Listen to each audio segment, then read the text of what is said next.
होली की आत्मा। बचपन से शहर में रहने वाला मनोज इस साल होली की छुट्टियों में अपने गांव दुर्गापुर वापस आता है, जहां उसे देख पूरा गांव खुशी से झूम उठता है। जब गया था तब इतना सा था और अब देखो कितना बड़ा हो गया है।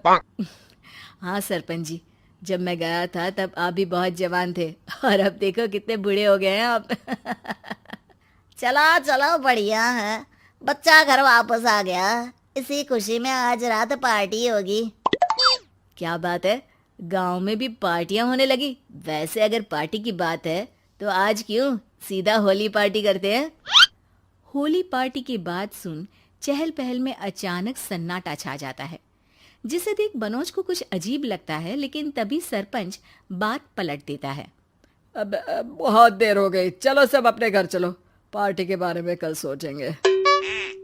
मनोज भी मम्मी पापा के साथ घर आ जाता है, पर होली पार्टी और उस पर पूरे गांव की खामोशी वाली बात अभी तक उसके जहन से निकलती नहीं।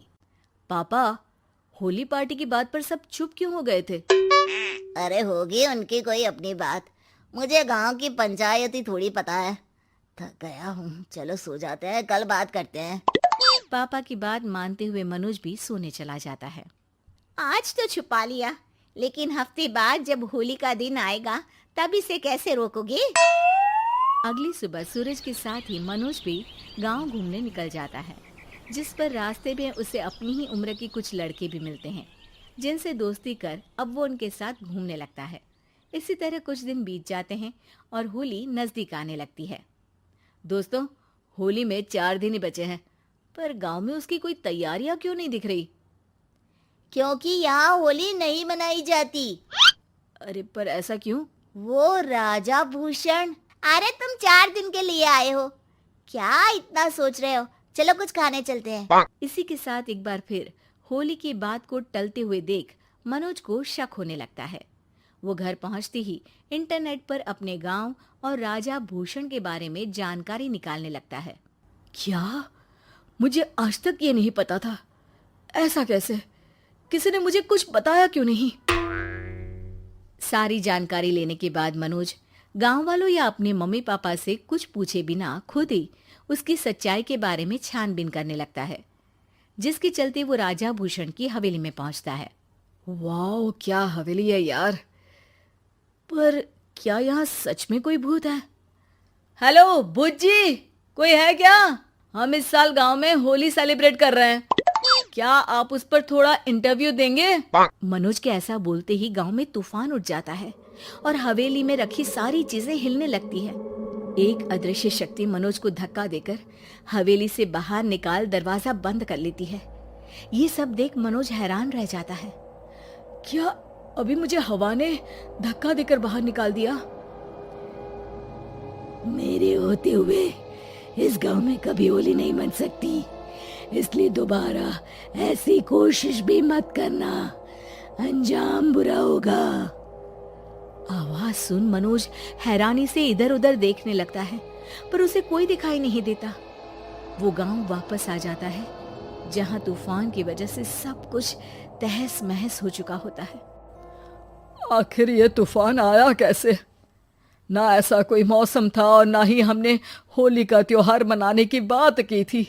सरपंच की बात पर कोई रिएक्शन दिए बिना मनोज चुपचाप अपने घर चला जाता है।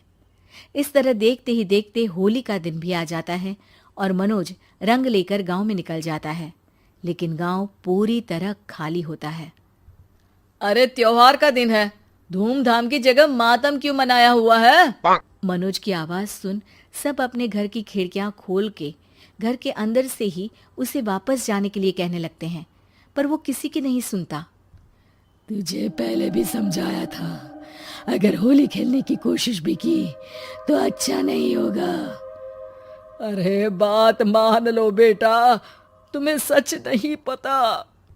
मुझे सब पता है। सालों पहले इस राजा ने एक अंधविश्वास फैलाया और आप लोग आज तक उसे मानते आ रहे हो। अरे बेटा, जब तुम पैदा भी नहीं हुए थे उससे भी बहुत पहले से इस गांव पर होली का श्राप है। अगर गांव में होली का त्योहार मनाया जाता है तो प्रलय आना पक्की बात होती है। राजा भूषण इस सब में नहीं मानते थे और त्योहार मनाने लगे, जिसके चलते होली वाले ही दिन पहले उनके बेटे की और फिर उनकी मृत्यु हो गई। तभी से गांव की रक्षा के लिए उनकी आत्मा उस हवेली में रह रही है। सबकी बातें सुन मनोज उलझन में पड़ जाता है। सोचना भी मत मनोज, अगर तुमने इस परंपरा को तोड़ने की कोशिश भी की तो उसका परिणाम इस गांव और गांव के लोगों के लिए अच्छा नहीं होगा। मुझे भी यकीन नहीं हो रहा कि आप लोग एक बेतुकी बात को मानकर सालों से रंगों के त्योहार को मातम की तरह मनाते आ रहे हो। मनोज किसी की कोई बात ना मानते हुए पूरे गांव में रंग बिखेर देता है, जिसके तुरंत बाद वहां तूफान के साथ बिजलियां गरजने लगती है। अचानक मौसम में ऐसा बदलाव देख जहां मनोज कंफ्यूजन में आ जाता है, वहीं गांव वाले डर से सहम जाते हैं।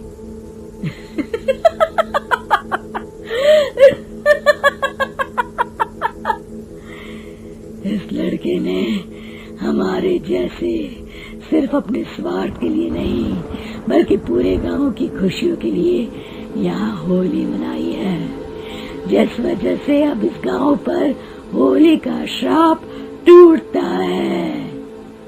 ऐसा बोलकर राजा का भूत वहां से गायब हो जाता है, जिसके बाद गांव के लोग धूमधाम से होली मनाते हैं।